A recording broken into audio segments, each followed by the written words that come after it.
Hello and welcome to the latest episode of Shaken Not Burned. Over the last couple of episodes, we've been exploring critical dimensions of the rapid evolution of AI, looking at why transformation is often far harder than the hype might suggest, why organizational readiness, governance and human judgment, they still matter when these technologies meet the complexities of organizations and the way in which we live our lives. Then we looked at the rise of agentic AI, where these systems, they're not just generating outputs or drafting emails for you, but starting to take actions.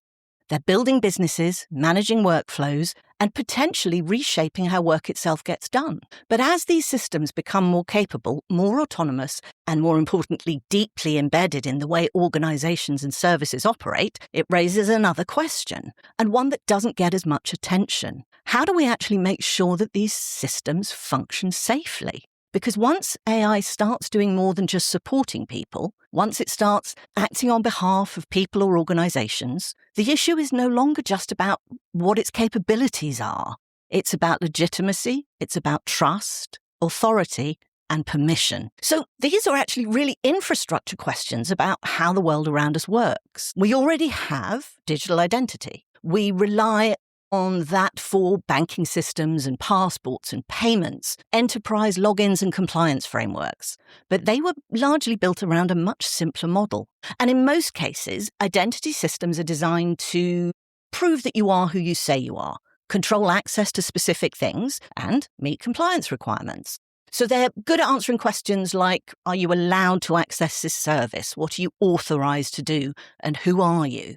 But the world emerging around AI may demand something a lot more dynamic. So if AI agents are increasingly expected to make payments, access services, sign up to systems, deal across borders, then identity can't be treated as a static box-ticking exercise. It's about delegation and trust. It's about interoperability between systems and between countries. It's about whether or not the systems that we already have in place are going to adapt fast enough to a future where participation in digital systems actually increasingly includes autonomous tools like AI. So our conversation today is not really about replacing digital identity as we know it, but actually, how do we evolve to face the pressures that are far more than just AI? There's climate disruption and displacement. There's issues around financial inclusion, mobile-first populations, cross-border systems, and widening inequality. The ways that people participate in economies and societies is already changing. AI is accelerating that, but it's part of a much broader shift. So the real challenge is how we extend and adapt identity systems. Today, we're lucky enough to be joined by Erika Maslauskaite, who's one of the founders of cross-border digital identity provider AlongID, a company working directly in this space, to explore what digital identity looks like when AI moves from being used as a tool to acting independently in broader human systems, and why digital identity might be one of the most important, if least understood, layers of infrastructure shaping what comes next. So, Erika, thank you for joining us and welcome to the show. Can you tell us a little bit about yourself and how you came to be with AlongID? Thanks, Felicia. It's my privilege and pleasure to be here discussing the most critical topic in the current digital ecosystem. This is how we perceive it. So yeah, I'm very pleased and happy to spend the time with you. Briefly about me, I'm co-founder of AlongID and CEO of the company. I'm based in Vilnius, Lithuania.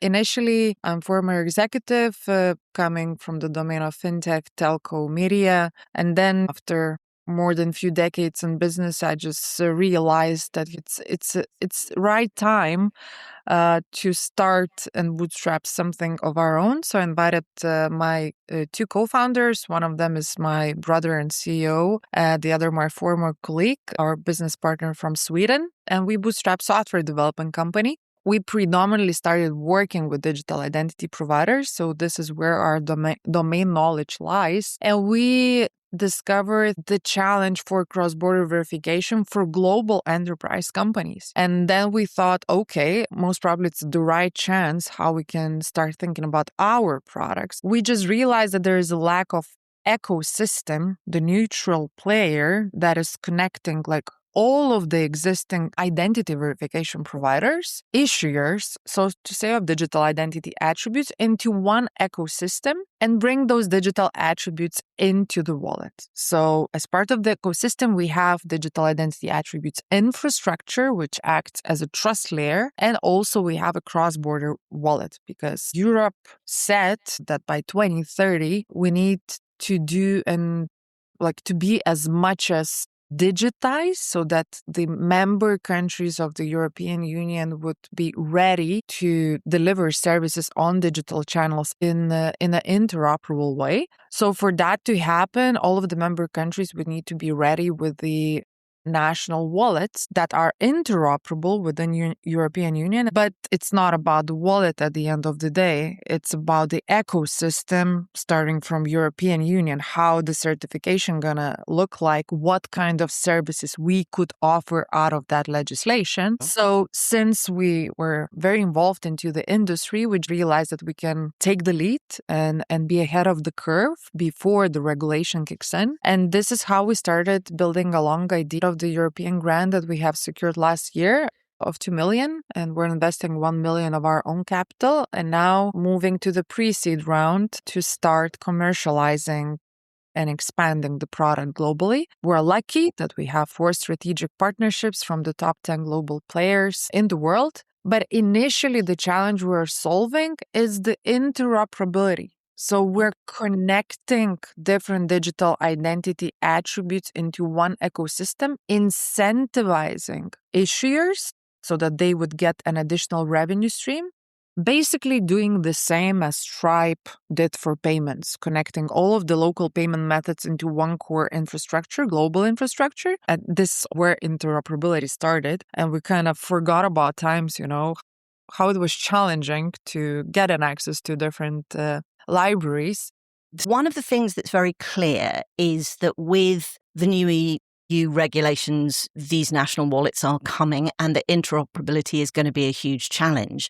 But with all these multiple approaches, we've got requirements in different places for Know Your Customer. We've got platform logins that already exist. Obviously, there are digital wallets that'll have to be combined or able to work with national wallets. But is it the same solution that works for cross-border interoperability as it is for encouraging those current providers to come into one stack?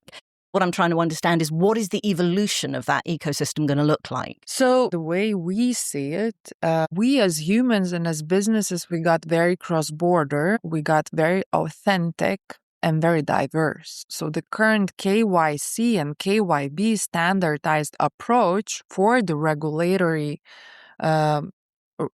institutions that would need to comply with the licenses in payments, banking, or the others, it's very narrow approach that we have. And it does not cover the need of the industries to secure, first of all, the cross-border verification, because in most of the cases, you would need to integrate at least with the few providers in order to get the right KYC in place so that you wouldn't lose a lot of capital, because this is where the challenge lies, that businesses are experiencing very high amount of fraud because there are gaps. There are none of the provider that would cover the full required attributes mix that is required for the certain industry. Second, the regulation implies that the centralized approach, the way we verify users or businesses, is enough, but wallet is the tool how we can assure the highest level of assurance. So that is with regards to eIDAS. So bringing wallet into the place, we as humans and as businesses, from the national perspective, from the regulatory perspective, we become a carrier of our identities. It's easier to distribute and establish the interoperability. So the wallet's going to become higher in terms of level of assurance, in terms of current KYC standardized process that is secured by the current industry players. Basically, it means that anyone who wants to operate in the EU is going to have to actually use all of this infrastructure as well. Whether it's the UK, the US, Asia, doesn't matter. You are actually going to have to work with this system. Exactly. And to expand on that, when we start pitching and saying that, EU regulation is coming, we need to be prepared because there is a lack of understanding what's standing behind, we would get the feedback that, so you're very predominantly EU focused, which is not true. As you rightly mentioned, there shall be bridges established between EU and US and the other way around, UK and EU and the other way around, and other continents as well. So what helps and what is amazing that actually EU took the step forward and established strategic partnerships with Japan, with Brazil, and other countries like Canada, so that EIDA's framework for issuing credentials actually gonna be applicable in those countries. So imagine how interoperability is getting into other kind of level of accessing the services, opening the bank account for the company that is very challenging for any startup company or even established company. And also for us moving cross-border as humans and securing that, our identity credentials are accepted in every country, let's say UK or the US, they're still building on the EIDA standard and trying to implement like the national wallet. And there's a big debate, especially with the immigration and emigration, whether we need to do that, because then we kind of get into the human rights topic, whether the big boss is watching us, right? And no one is willing to get into that topic. So this is where the wallet is a bit of a complex topic. The fact that you mentioned that, the human rights issue, brings up one of the really big challenges around this idea of a truly interoperable national digital wallet. This idea of central control is a concern for a lot of people because there is the opportunity for governments, tech platforms, that there is the potential for control. So I love the fact that you're talking about the need for it to be distributed in order for it to work for everybody, and that you have to feed into it and that you have to build this distributed trust network that isn't owned or controlled by one group. But at the same time, this opens up a big can of worms, because what you're talking about is the fact that we need to build this now because it doesn't exist. Yet at the same time, we've got AI agents coming into the system. So I think there's a conversation that needs to be had. There's education that needs to be done about what we actually mean by identity, how we actually want it to work across borders, across services, and how we want potentially future agents to be able to operate within it. Because one of the things that interests me is this idea that if AI systems, if agentic systems can get involved in the already complex area that we're discussing, what changes when they get involved as well in terms of making payments, accessing services? What do we need to prove for agents in the same way that we're trying to find a way to prove for people? It's a very great question. We look at the innovation from the decade perspective or the 15 years perspective, right? There was a recent study released where, I think by PwCase, where it was actually shown that identity becomes a crucial infrastructure for AI. But in general, the way internet started, it started without identity layer. And this is why we're uploading our credentials, our contact details, our passport, like submitting passports or our face match to like different forms. And we're repeating the same process again and again. Or we're signing in through Google, Facebook, and the others, right? But nevertheless, behind AI agents, there is identity layer required. One thing in general, agentic payments, agentic logistics, agentic traveling, everything is like agentic right now. So security and privacy online, especially for vulnerable age groups like underaged or even elderly society, becomes crucial. Absolutely. Because with the agent, with the bot, whatever, deep fakes, right? You could copy, you could false everything and everyone. So then the question appears, so how do we how do we secure that what we see online or who agents who are going to be acting and already are acting on our behalf are actually us. So KYC and KYB processes that are existing right now, we think those need to be redesigned because they do not fit into the current pace the way AI could easily adjust and adapt to information and deliver the final result. So what that means that the current infrastructures that we have that are not interoperable, they are not communicating with each other. We have our identity attributes scattered everywhere within like some parts owned by telco operators and the data centers. The others are obtained by Apple and Google and their wallets environment. But how do we secure that actually those different issuers would provide the required attributes to the right source and who's in charge in that? So eIDAS is a great regulation in EU, but the whole world is being challenged about the interoperability. If we take Australia, if we take Southeast Asia, there are plenty of like at least 3 infrastructure providers that would secure the right set of the attribute needed. But there is no ecosystem. That's the problem. And what's currently happening that, we're talking AI. AI got to all of the headlines, all of the services, all of the pitch presentations. But no one is talking that AI is not possible without identity. Those are intervened. Same for payments. So now we have like MasterCard and Visa, also like Apple and Google joining the field in terms of payments industry, right?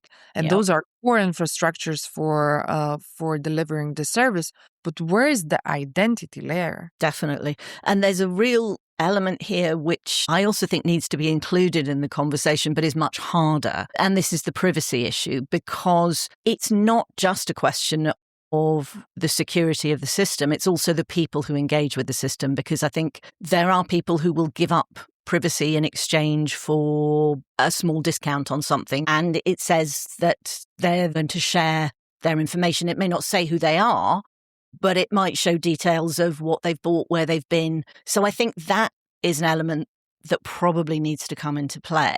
But of course, that's part of a conversation that should be engaged with when trying to work out what do we actually mean when we talk about digital identity, because you mentioned different platforms, different approaches, the lack of an ecosystem. When we're talking about identity in this way, when we're talking about identity in a digital environment, whether that's people or agents, what does that actually mean at a technical level?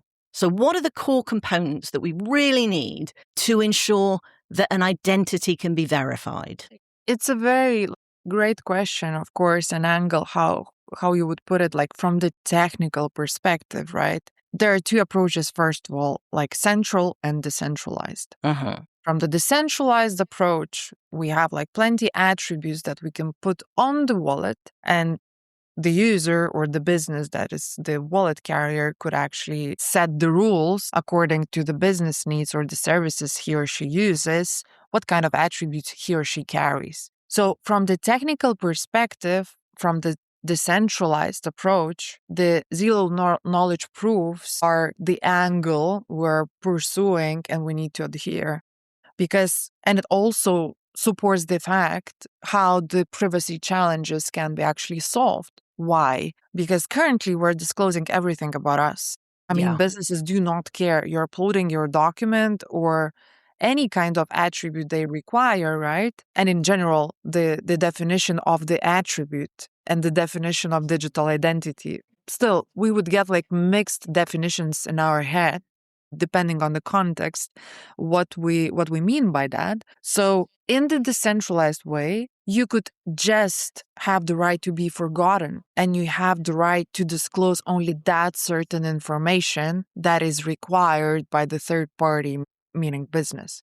And so you can set those rules differently for everyone you engage with. Exactly. So to answer your question, what is required from the centralized perspective to represent you as a digital identity? Most probably only one field that is required by the business, which services you use, not all of the attributes, your name, your surname, and etc. So this is how, with the decentralization, we think we can challenge the current narrative about the privacy online and bring maturity, meaning maturity in terms of bringing more security, but also being more anonymous in a way that we're not disclosing everything, right? And then there is a central approach. So from the central approach, we have the outcome, which is called Know Your Customer, Know Your Business, which is very standardized, but still it's based on the set of the standards that we're using, same as on a decentralized way. But at the same time, it's narrow. It's just so that we could fill the check boxes because it is required by a certain regulatory body, but we do not think specifically, so what I'm sharing exactly about myself. We think that if we're opening the bank account, this is what is required by the bank because they're a licensed institution. This is why we're providing certain sets of the attributes. But it's a business behind it. I mean, if we could go on the street, like as humans simply, and ask the questions, how does the certain person understand whether his or hers personal information is being sold to identify them, most of them would still get to the point that they would say no. They would be surprised when actually this is what's happening. And of course, regulation helps. Again, Europe, we have GDPR, we have AI Act with regards to AI, we have AMLA, and lots of regulation. But then on a final note, there are a set of the things that we need. This is personal identifiable information that would fit into the KYC and KYB process. So those are the attributes. Again, depending on the country, you would get the different mix of the attributes required. Name, surname, maybe your identity number, like personal identity number, birth of date, location. But other than that, if we take like the new way, the redesigned way or reimagined way, the way we understand the digital identity, it's not only the personal identifiable information, it's actually other attributes, our diversity patterns, our biometrics patterns online, what we do online, behavioral attributes. So like plenty of the attributes can be built around depending on the industries, and that would enhance the value proposition businesses could offer to their customers. Because currently we know everything, but actually not really. This is fascinating to me because what's happening at the moment, we do know, is that people are giving away their data for free. And companies are making money out of it. You get, I don't know, a store card. We have these cards and you get a bit of a discount, but it's worth a fortune to businesses because if you know what people's buying patterns are, you can make offers at a time when you think they might be replacing something. And one of the most fundamental things in all marketing is knowing customer acquisition is incredibly expensive. Customer retention is how you build margin. And if you can manage and understand your buyer's behavior and give them offers at the right time and keep them coming, that's worth a lot of money. It seems to me that what you're talking about with attributes means that we could actually control whether or not that information is shared with any company when we want to, which would mean that as individuals, we have more power almost to charge for that information if the system worked that way. Is that possible? Yeah, it is. A great catch, I'd say. Exactly, because the way we started on the internet, we've been given like the inbox on Gmail, and this is how we would share our personal information in return. So we thought like, okay, whatever, I just get an inbox, right? So this is how it's that exchange, and the value on each side is not the same. So we helped kind of the internet start, but at the same time, we did not think that we become an actual seller of our identity attributes. We do not require any intermediary party anymore. So the ecosystem approach, we're acting as an enabler for the user, because if you carry your attributes in your wallet, you could revoke those attributes. I mean, wallets in general as a concept that you store everything and you control your identity attributes is a great concept for us kind of get safe with our digital life, because currently we're very much dependent on the systems we're on, like social media platforms, media outlets, any kind of services we would use. And we're kind of in this like pleasers mode always, like, oh my God, if I lose my Instagram account, right? Or the bank. As if we as people have become the product. Yeah, and we're very vulnerable. We have no power. And we have no power. So that's correctly put, that it enables a lot of opportunities for the businesses. And for us, I think it's not about the monetization or getting the revenue personal or business perspective, but it's more like what kind of opportunities I get in exchange, that I could easily track where and with whom I shared what. Because currently we're discussing like new technologies and etc.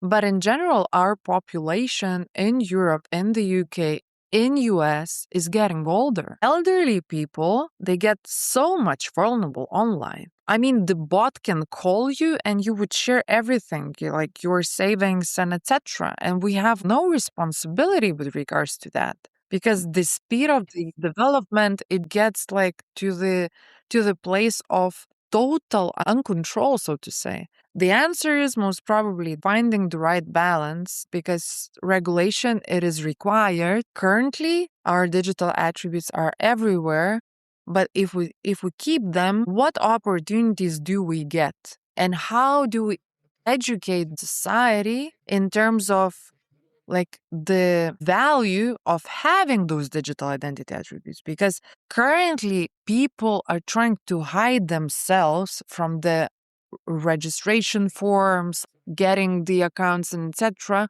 just so that they are not so much involved, but it causes fraud losses for businesses. So the goal is so that we would be edible and that we are legitimate online without being afraid that those attributes or credentials we're sharing would be stolen. So I think this is the challenge that world needs to adhere, and just bringing that chaos of different kind of systems that are existing into the order. But what is the order? The order is like getting all of the players that are acting on the standards and according to the legislation that is there to agree on the points that the world needs interoperability and connectivity for services to move quicker, to boost the economy, and also to bring inclusion in terms of access to services that we're getting online. When you mention inclusion, this brings up the political economy question, because when we're talking about fraud, when we're talking about attributes that we control, when we're talking about the imbalance, for a lot of people, it's wanting to keep that private. It's not wanting to give your personal data to the government or to companies or whatever it means. And you're right, we do need this interoperability if we're going to move on to the next stage of the technological evolution. But what we're not having the conversations about are who gets power and who captures and owns value, and how do we share that? Who actually is setting the standards, and what kind of difference does it make?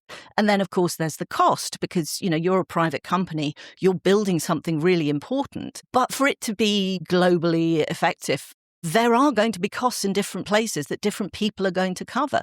There are going to be people who are excluded. So again, you mentioned education. We do need to think about whose interests are actually shaping what we're doing. First of all, big techs need to highlight the importance and bring awareness what is coming and what is the impact gonna be. They're like all of them, they're saying that we don't know, it's gonna be an enabler, but we're talking about AI agents, how we're gonna be efficient and etc. But no one's talking about the aftermath, that we're replacing people. So behind that, still the human identity would need to be there. So we can't just, release AI or agentic product and forget about the human behind it. So talking about the global economy, what needs to be very precisely stressed out, because I didn't hear that the governments are discussing that. What impact AI is bringing to, in general, capitalism and the way we as independent countries and how our social systems are ready to accept AI as an innovation. I think it differs from place to place. Of course, it differs. I think Singapore is taking the lead and also in certain parts of the US. But in general, if we look globally, the adoption of AI, it is enormous. But if we're going to get to the point that there are less and less people, right, working and contributing to the social ecosystem, so then how does it work? Who is doing what? So then I'd suggest that AI agent needs to pay taxes. And that's the thing. If you are an economic actor, you are expected to pay taxes. And there is no discussion about that. And I'm fascinated by that in terms of the challenges we have around human identification in a digital world, and then thinking about what that would mean for agentic AI. And I was thinking about what are the things they would need,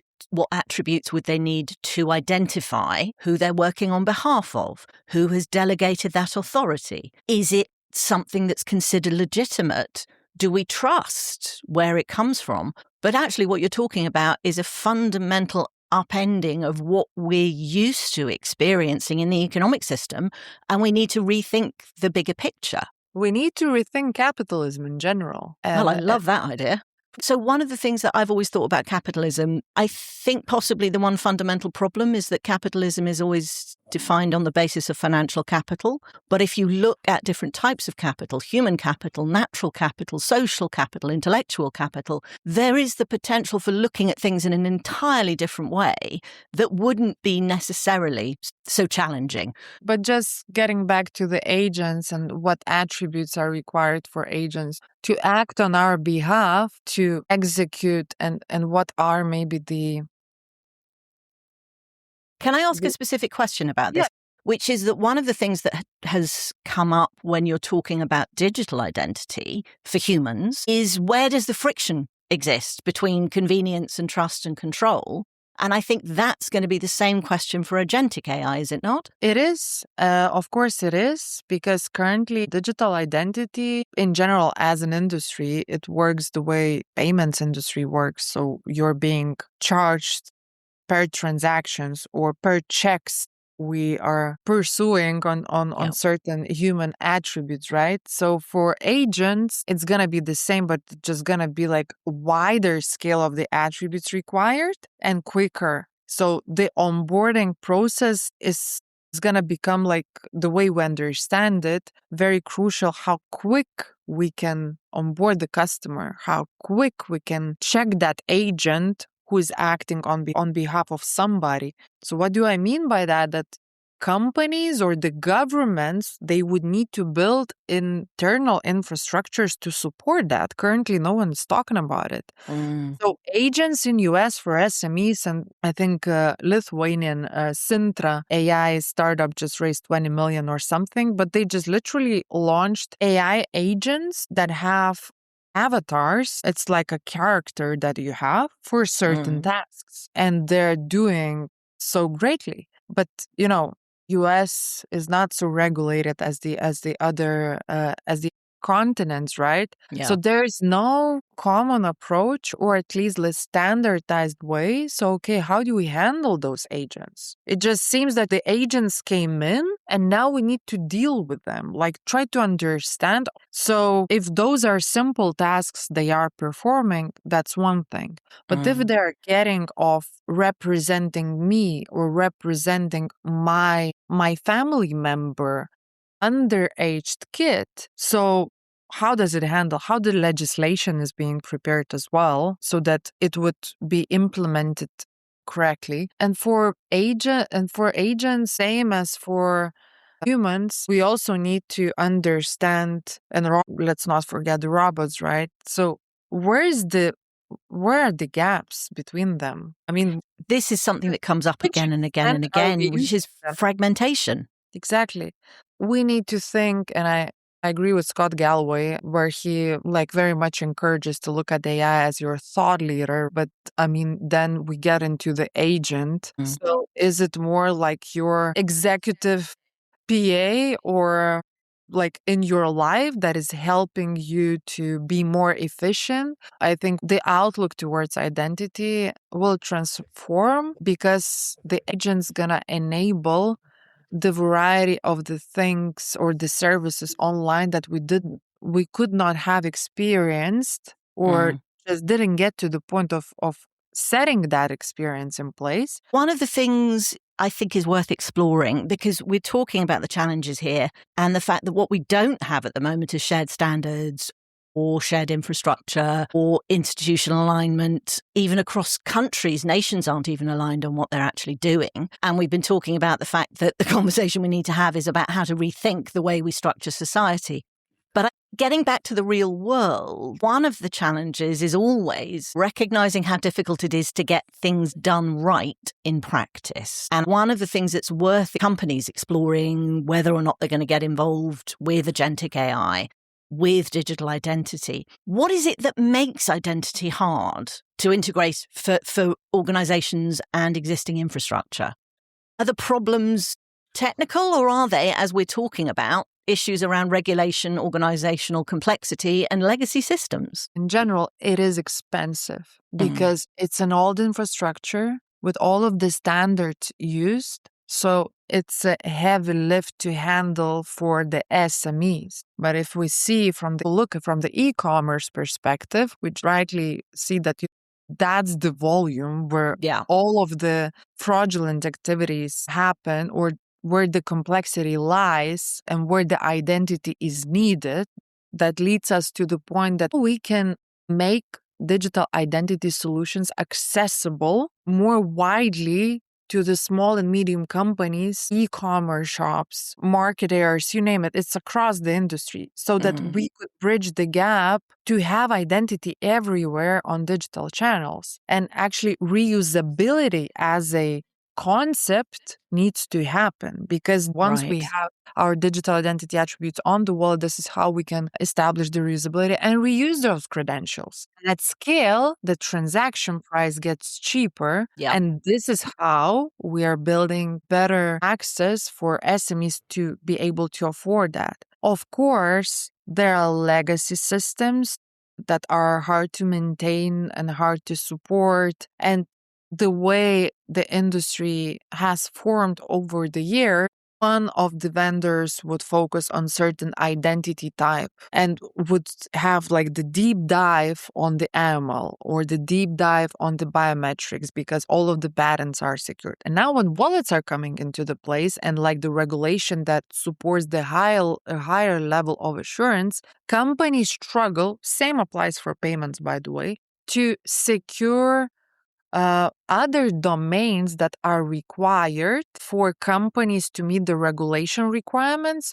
or even the cross-border needs. When thinking about how the space is evolving, we've got different private companies which have specialized in different attributes, which currently don't speak to each other.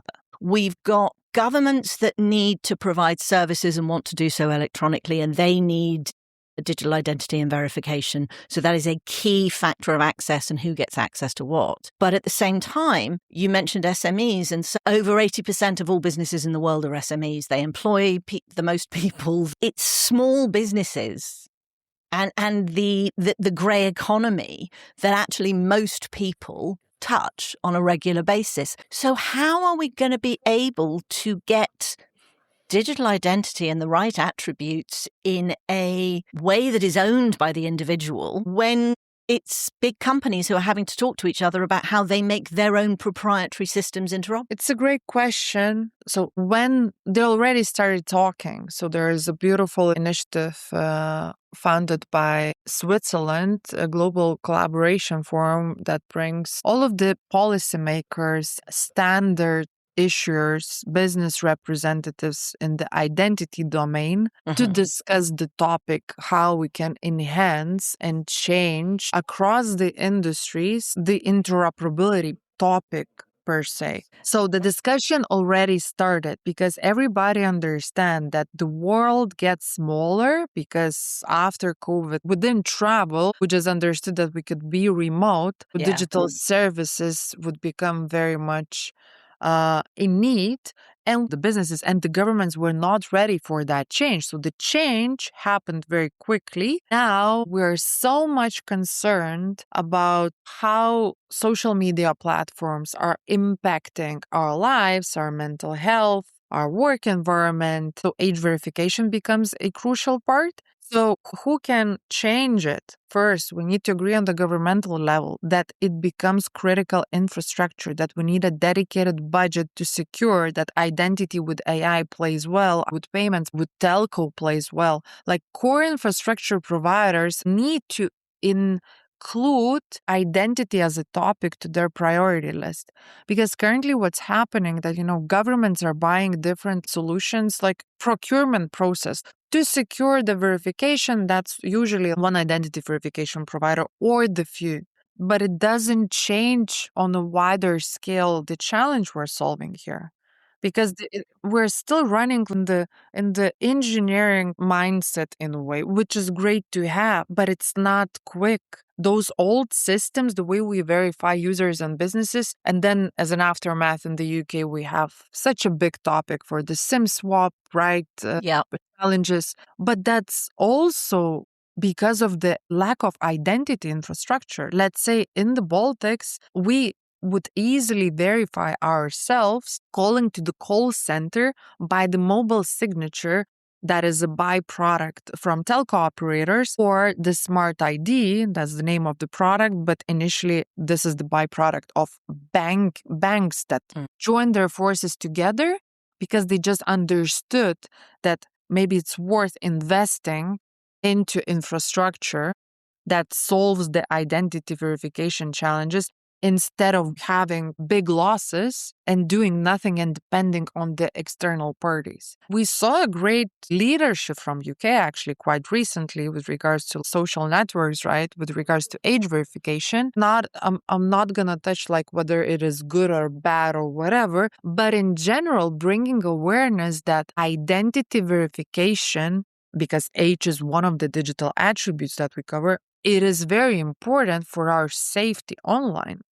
And in general, safety for the country, if we think so. One of the things I do find challenging is the conversation about safety, because there is a conflict between safety and freedom, and partly because of the way it's defined by different groups. This is bringing me back to this idea that who is involved in making the decisions. For example, I know in the UK we have government ID. You have to register with the government to do various things, but I know someone who couldn't do it because the mobile phone on her camera didn't work, so she couldn't take a photograph. So where's the flexibility? It's the user experience, the flexibility of the systems, and this idea about who decides what counts as a legitimate attribute of identity, what counts as a valid delegation or acceptable trust. Because for me, trust is such a fundamental part of it. And yet we've got this massive increase in AI. We're all having to deal with things that we've never really dealt with before, governments, companies, individuals. And yet at the same time, we're going through a period where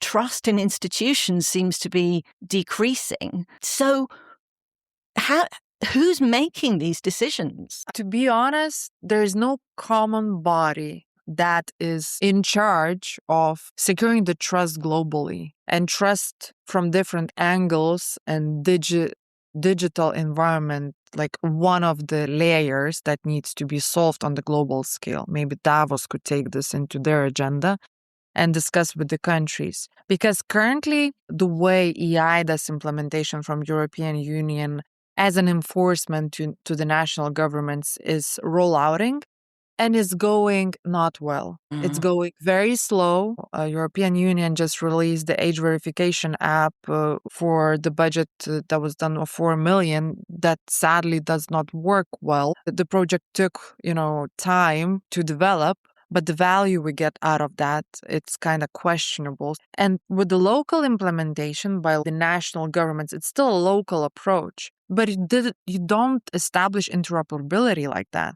because there are going to be countries who would just fill the checkbox so that they would comply with the regulation, so that they have it. But they're going to be the other countries who would, from the market perspective and maturity and also the mindset perspective, how they look at trust services in general, they would invest a lot of money, like Germany, for example, and make it the priority. And also that would be a structural change, but that would be also local approach. So to answer your question, whether that's a challenge from the technical perspective or the mindset perspective, I think both. But in general, it's actually the gap, the way no business approach. This is why the mindset was delivered to the regulatory bodies, who would then think, okay, so there is internet and the infrastructure. So most probably engineers would think about that. Yeah. Maybe it's not like that.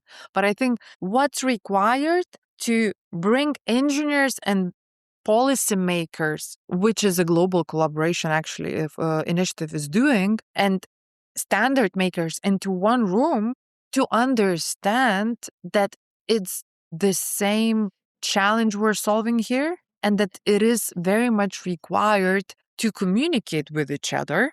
And this is how we can build trust in a more structured way. This is such an important lesson in how we don't learn lessons. I still remember when e-commerce was introduced in Europe and that US companies coming over to the UK, lots of things launching. But there was a huge issue when trying to roll e-commerce out in Germany, because the engineers were building really sensible, clever systems to get money off people with a credit card. But the culture in Germany was that you pay on delivery. So if you don't understand the cultural differences, the human factor in those relationships and what people expect, then you're always going to have pushback. You're always going to have problems. Your point about the engineering mindset very much speaks to my experience of watching innovation and deployment and where the challenges come from. And given that these systems are actually not just about providing services and making money, but actually genuinely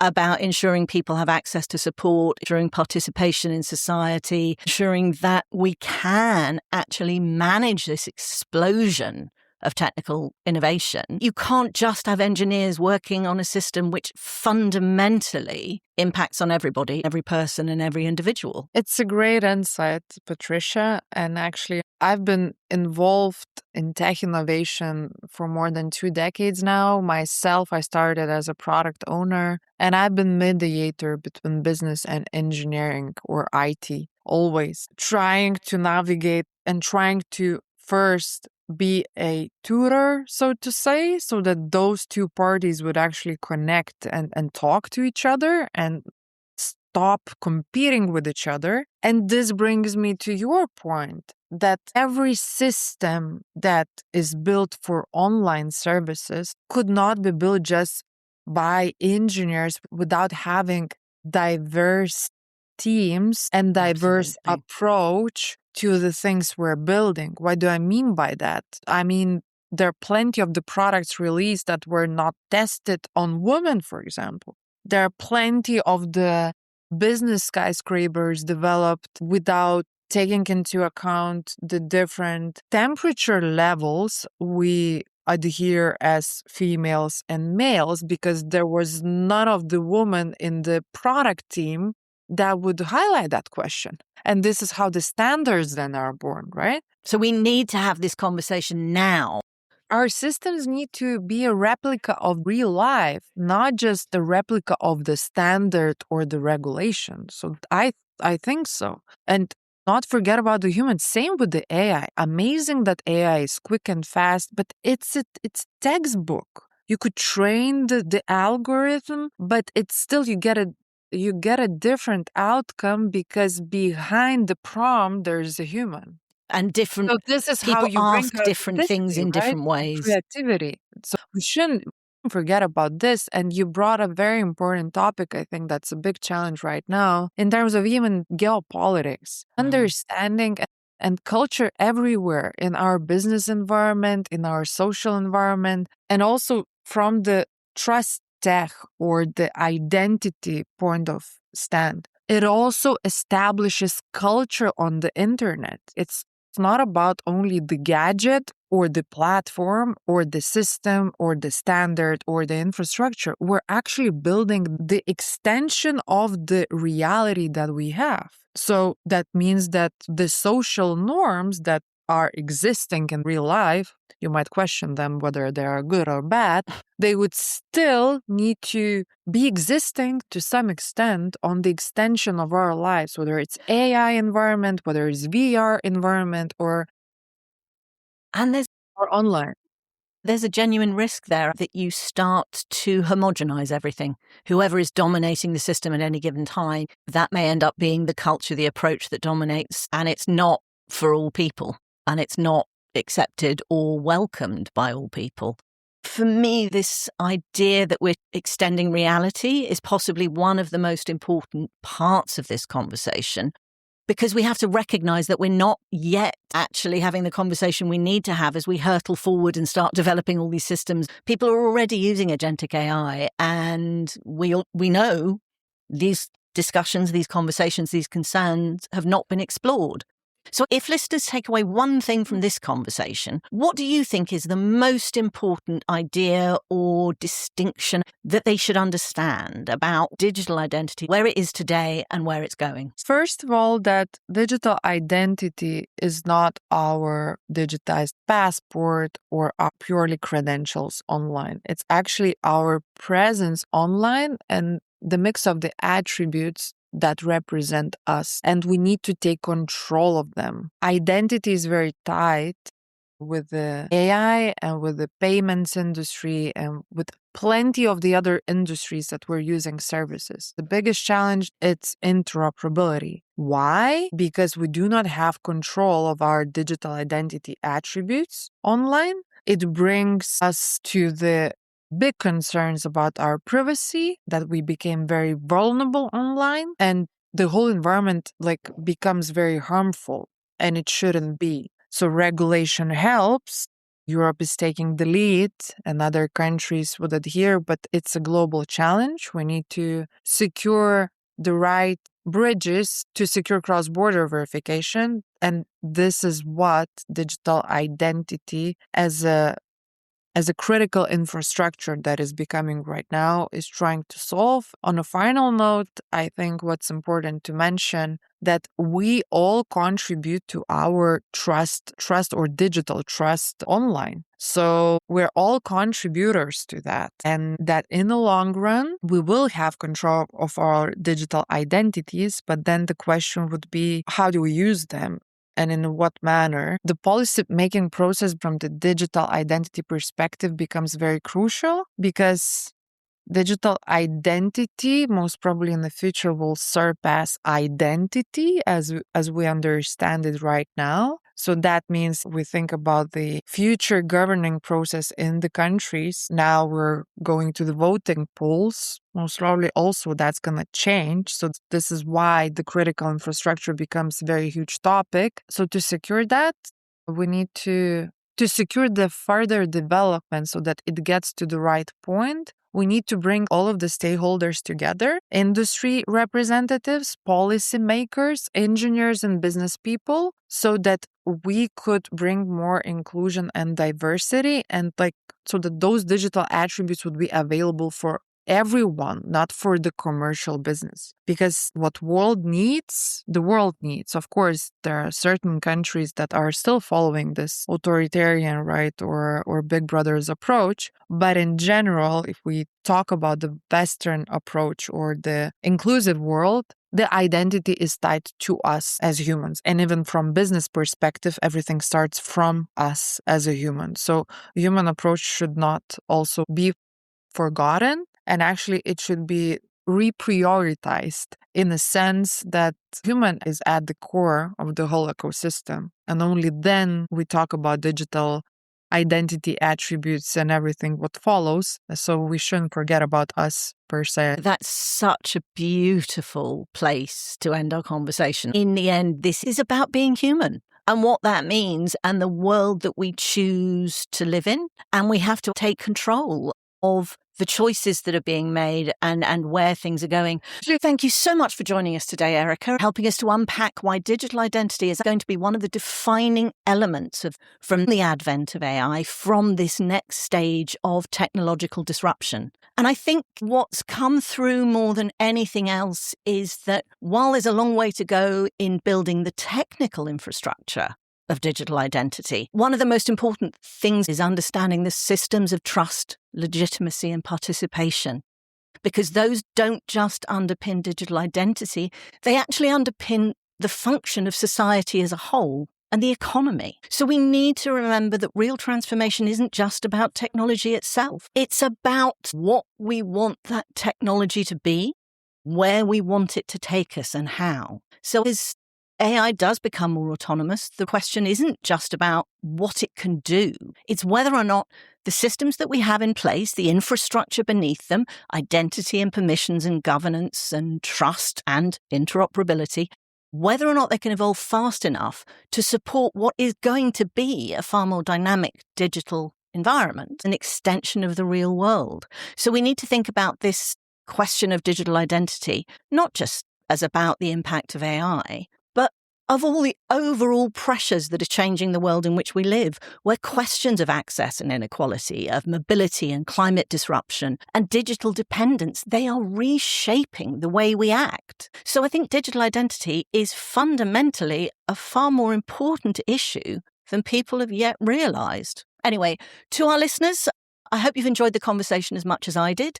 As always, we'd love to hear what you think, what questions this raises for you, and what you'd like us to explore next. So you can get in touch with us directly, and please do like, follow, subscribe, and share Shaken Not Burned wherever you get your podcasts. Thanks for listening, and we'll see you next time.